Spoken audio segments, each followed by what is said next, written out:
people delivering magic will brings us the loyalty. Then we go up and then don't worry. I thought we finished all the questions. Still have.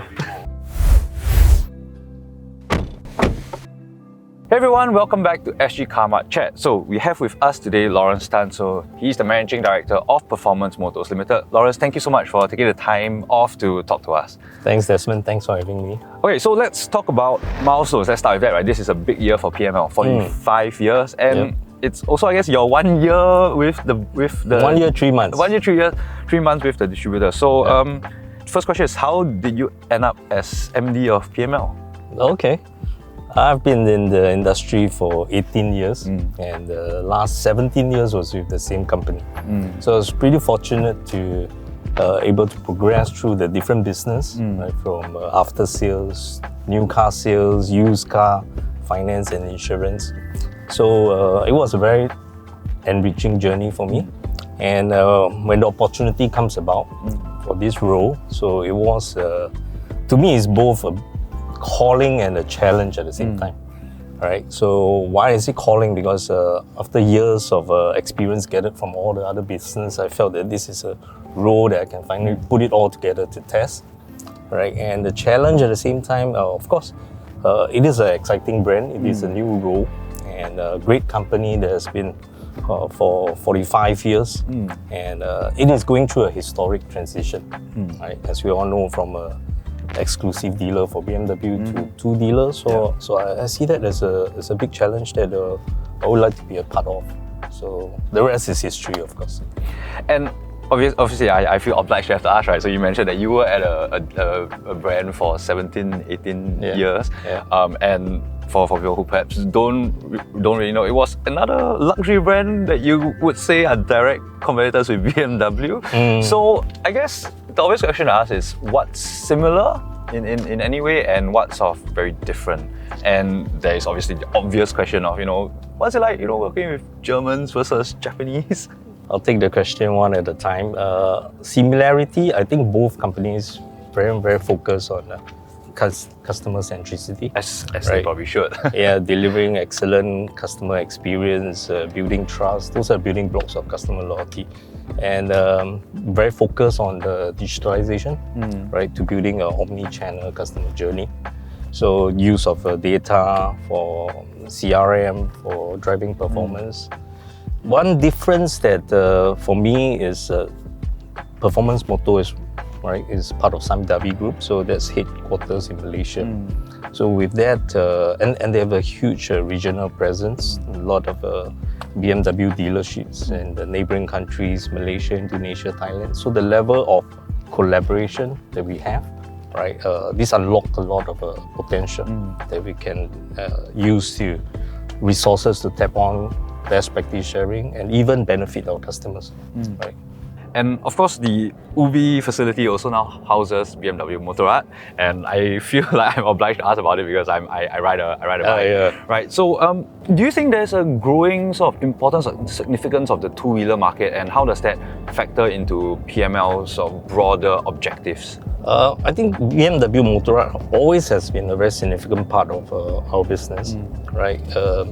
We know that it's actually one of the, we are a distributor status for BMW Motor. It's one of the, and we're one of the most successful BMW Motor distributors in the region, right? And BMW Motor is actually the number 1 brand in the premium bike segment, right? For 9 out of the last 10 years. So it helps to have a GS, right? So definitely it's a significant part of the business, and that's why the commitment to invest in the new flagship showroom facilities in Ubi. And as you mentioned, we do see a lot of growth coming in the next few years, especially with the launch of the new R1300 GS, right? That's something customers have been waiting for. So let's talk about sort of the brand at large, right? So I think BMW has ranked very highly on every year we do our top selling brands sort of rankings, right? If I had to sort of push you to pick one ingredient or one element of why BMW is so successful, what do you think it is? I think if I have to, it's tough to pick one. If I have to pick one, it really has to be the product power, right? We all know what BMW stands for, shared driving pleasure, right? And the customers that I interact with who have been buying BMWs after BMWs for the last 20 years swears by it, right? So, and the whole very strong product portfolio, right? The speed at which we get innovative new products into the market, right? So that I think really helps us to stay as the top luxury brand in Singapore. But having said that, that's probably universal across markets and all that. Yeah, right? But if you look at Singapore, it's really a very unique market. Most expensive cars, right? And buying a car is probably like the second most expensive investment you ever make in your life. Possibly from the property, most. Right? So beyond the product power, I'm sure there's still that secret sauce that's needed, right? And I'm not afraid to say that the people who is delivering this service, right? The owners comes on the dealer, right? And I believe for Performance Motor for the last 45 years, right, has definitely played a part in bringing the brand alive, right, and achieving what the success that we've achieved. So I do want to ask about product, right? You mentioned product. So at this year's Motor Show, we saw 3 new launches. I think there was the X1, the iX1, X2, as well as the i5, right? So 4 launches, but of the 4, 3 were compact class cars, right? Some would say, entry level BMWs. When you think about growth, when you think about sort of getting new customers, getting more business, do you think that lies in that compact segment? Do you think it lies in the GKL Plus segment, like in the i7 that we're sitting in right now, or somewhere in between, like your 3 Series, 5 Series? I think GKL definitely being the flagship will be the brand shaper, and we have seen a substantial growth in that segment, especially with the launch of the new 7 Series and the addition of the EV i7, right, with that. So that will still continue to be an important segment, which will continue to grow. But if you look at Singapore's context, right, and the COE trends and all that, right, definitely the entry lux segment, the compact car, the COE Cat A segment will be the growth segment in the coming years. Yeah. And that, to me, is also just as important, right? That is to bring new car owners, first-time luxury owners into the BMW brand early. So that will drive the growth for future years as well. And with our strong product lineup in that segment, and of course, you mentioned the new addition of the X2 and the first Cat A EV that we have, iX1, and we have upcoming iX2 coming. So that will really strengthen that portfolio and the growth.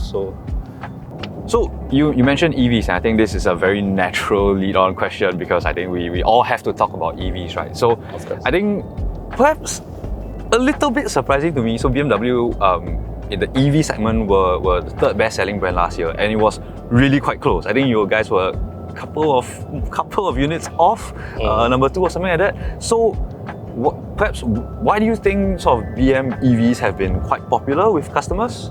BMW, we are actually the number 1 EV in the luxury segment. In the luxury segment. Segment, way ahead of the next competitors, right? So, and in fact, the adoption rate for us is significantly higher than the national average, right? Which I believe last year was about 18%. This year, so far, we are already trending above 30%. Oh wow! So you think about it, those 1 in 3 BMW owners choose an EV. Right, so I believe that success, of course, a lot also ties back to the very strong EV product portfolio that we have. As of today, we have the sedan, we have the i4, i5, up to the flagship. Basically, now every new model there will be an EV that comes with it, right? And now with the addition of the Cat A EV iX1. So basically, this means that there's a luxury of choice for customers if they choose to adopt EV. They don't have to compromise their lifestyle, right? So that to me really helps. And other aspects, of course, come into play, right? Because EV, there's always that anxiety, the range anxiety, and all that. So what assurance that we can give them? So that to me also plays a huge part on that.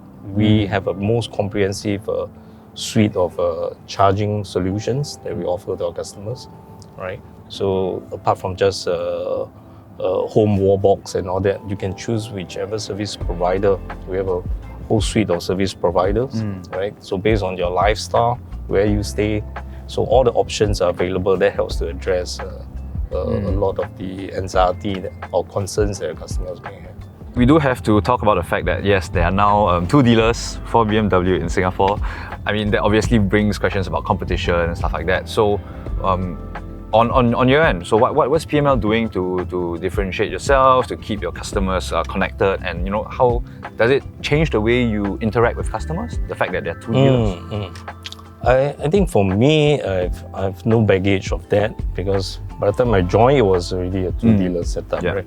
So in a way, I also see the positive impact of that, because with 2 dealers continuous upping their game is good for the brand as well. But of course, from PML perspective, then we are still committed to remain the number 1 dealer, right? So it comes back to that. Then to me, no one knows BMW as well as us. We have been in this business for 45 years. This year we are celebrating our 45th anniversary. So apart from celebrating the legacy, I think it's also a time for transformation. And the biggest differentiator, as I mentioned, to me, is really the customer experience, right? The manufacturer provided you with the best product. It is up to the owners of the dealers to bring the brand to life, right? And so for us, a lot of focus on that. And if I can just sum it up, right? Performance motto is PML, right? PML to me is people, magic, and loyalty. So when people delivering magic brings us the loyalty. That's great. So a lot of focus on all this. We understand you're a Raffles boy, right? So, sort of jokes aside, what's it like to study at one of the top schools in Singapore? And more importantly, do you think there are any values that you learn there or you earn there that still guide you today? Okay, that was 30 over years back. So I think if I can recall, just a bit on personal side, when I got into Raffles institution back then, right? I was a top student from my primary school. Oh wow! Right, I was top. So I was the number 1 moving in, and then suddenly I realized that even in the class itself, right? There's so many people who got better PSLE scores than me, and all that. Suddenly I'm like middle of the class. So it's definitely pressurizing to be with the best of the best, but through the years, I actually realized that it's not just about academic, right? The school really encourages the character development. So most of the time, we are actively involved in multiple CCAs, right? So I was in rugby, track and field, NCC, juggling the studies at the same time. So at a very young age, we have a very well-rounded I won't say education, but to me it's a lot on character building. The discipline, the drive, and all that, and the teamwork, the resilience. So I would believe that helped me in shaping my life, right? And if I can recall the school motto, Auspicium Melioris Evi, right? It's in Latin, towards a better age. So it's about continuously striving to better yourself, better your team, better your company, and the greater community. Wow, I guess Raffles has taught you a lot of things. So outside of work, what does a good weekend sound like to you, or how do you like to spend your time after work? What's a good way for you to unwind? I don't have that much time to do sports anymore. I used to run. I used to run. At one point in time, I was like running 6 half marathons within a year. So, but that takes a lot of time to train. So I don't do that much of that anymore. So more leisurely stuff, right? Especially weekends is the best time for me to go food hunting. Oh, okay. Yeah, local food. Check out this best any particular kind of foods that you like to hunt down? Anything local food, bak chor mee or things like that. The best laksa and all that. So. Because in the weekdays you have so many business lunches and all that. You don't actually have time to eat the food you want to eat. Those are the food that I want, right? So unfortunately, my wife has to be the one accompanying me to eating all this local fare every weekend. So I hope she's not sick of it yet. Yeah, she said, "Okay, never bring me to the nice restaurants. Only the local fare." Yeah. We are done with the in-car questions. And we'll go up and then don't worry. I thought we finished all the questions. Still have.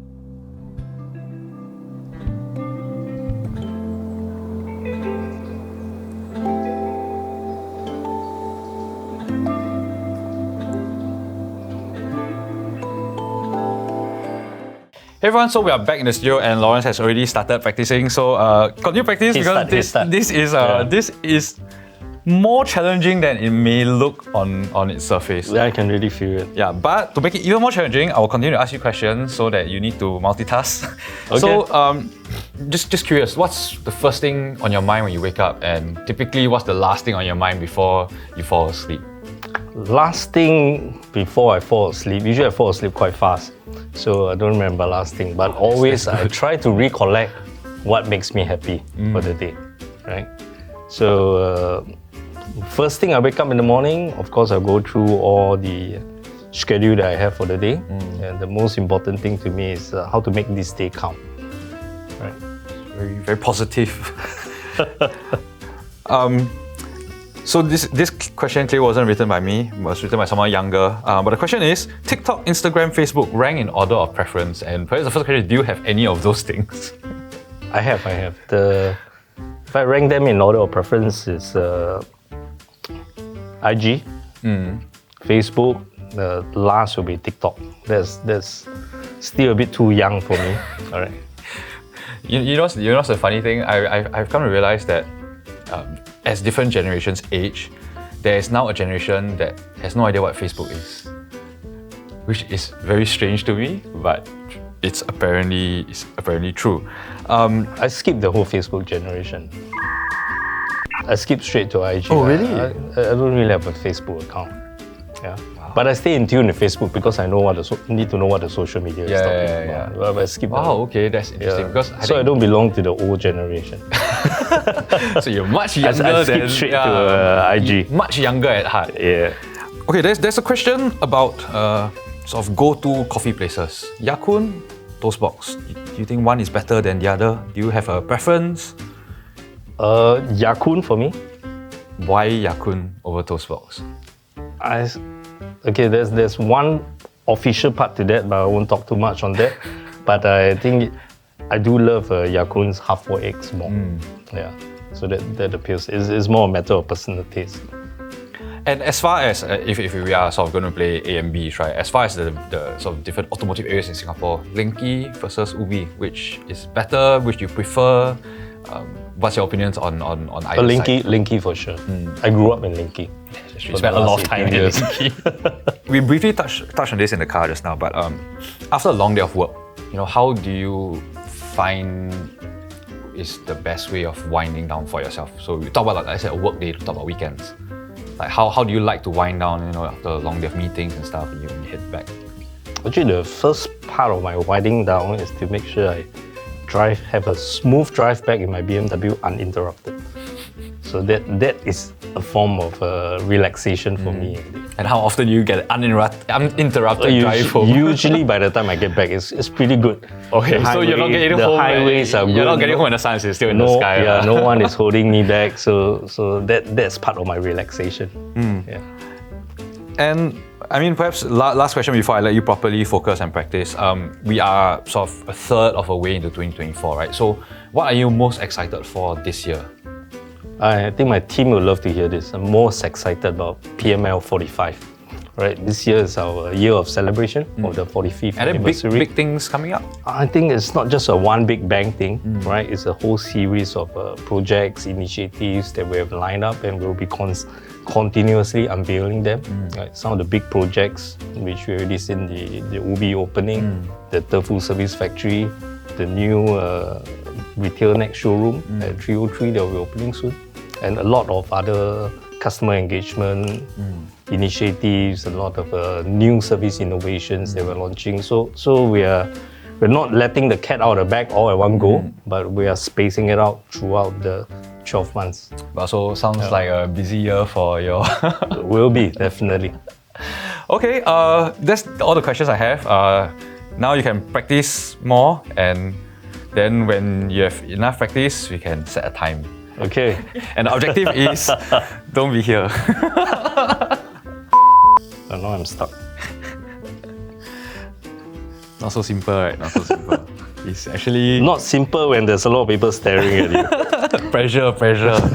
Perform under pressure. Terence, can you take over this part? Finish, then I come in. Is there anyone never complete the course before? So far, all got timing. So we'll finish one lap. We'll finish at least one lap. Reverse also can finish. Can. Don't care how you cross the line, as long as you cross the line. That's the painful part now.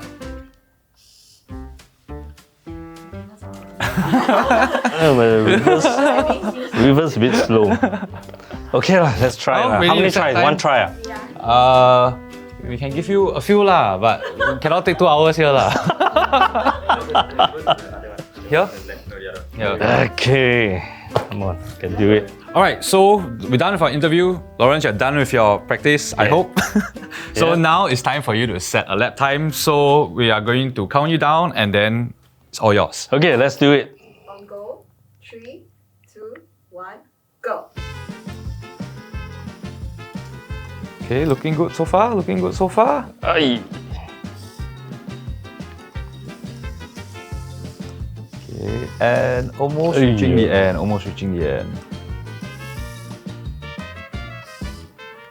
Go stand all the way. Okay. Oh man. And across the line. How long is that? How? You want to go for another New run? record. You want to go for another run? Of course. Go. 1 minute. Oh my god. It's gonna be here. Okay, Lawrence, your time is 1 minute, 1 second and Shucks. 87. Okay. Now, want to go again? Of course. 3, 2, 1, go. No. Okay. Still in it. Getting close to the finish line. Reverse. Oh man. The reverse is not working so well. Yeah. And across the line, on the line. Slightly faster. Slightly faster. Okay, so Lawrence, you have improved on your time Okay. with a timing of 54 seconds and 9 milliseconds. No good. No good? Try again. Let's try again. How many tries do we have? Okay. 2, 1, go.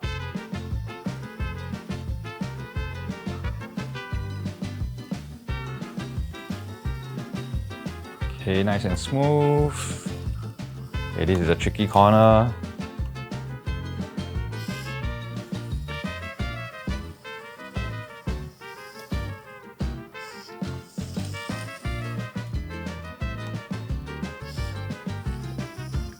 Okay, and last stretch. And across the line. So practice pays off. Painfully slow. No, we gotta go. Practice pays gotta off. go really slow. Okay. So your timing is 30.72. Well okay. done. Okay, good timing. Good timing. Okay. Good. Thank you. Good Okay, enough. so we will. Are you gonna write the? Okay, we'll write the timing and we'll put your name up. Okay. So appropriate number location. 9 or 10. 3, 4, 5, 6, 7, 8, 9. Top 10, top 10. Okay, top 10, still top 10, still top 10. Look at it positively. Still place Yeah. somewhere. Okay, so your time, you would be right here, just ahead of Charmaine. Alright, so Lawrence, that's your time. Congratulations. I think you've done well considering we started at minute 10. So I think made a lot of You have to mention that. I mean, the truth is the truth, right? So thank you so much for taking some time today just to do a little bit of RC car racing, obviously for talking to us and telling us more about PML. So perhaps any last words you want to share with our audience? No, just thank you very much. I think I have great fun. I know what I need to polish up for the next time I'm here. Alright, but really enjoyed the interview. Thank you very much. Alright, awesome. Thanks so much. Alright, thanks everyone for watching this video. Do remember to like, share, and subscribe to our channel. And you can, of course, hit the notification bell to be alerted of all our upcoming videos. And you can also check us out on TikTok. So, Lawrence, thanks so much. Thanks for watching. Bye. Thank you. Hey, alamak, did I just spill coffee on my shirt? Nice. Flagship facility at Ubi. Why? And okay, no. So let's. My mom never approved me of joining rugby because she said I'll get injured and all that. Throughout my school career of playing rugby, she never knew I played rugby. Oh wow, really?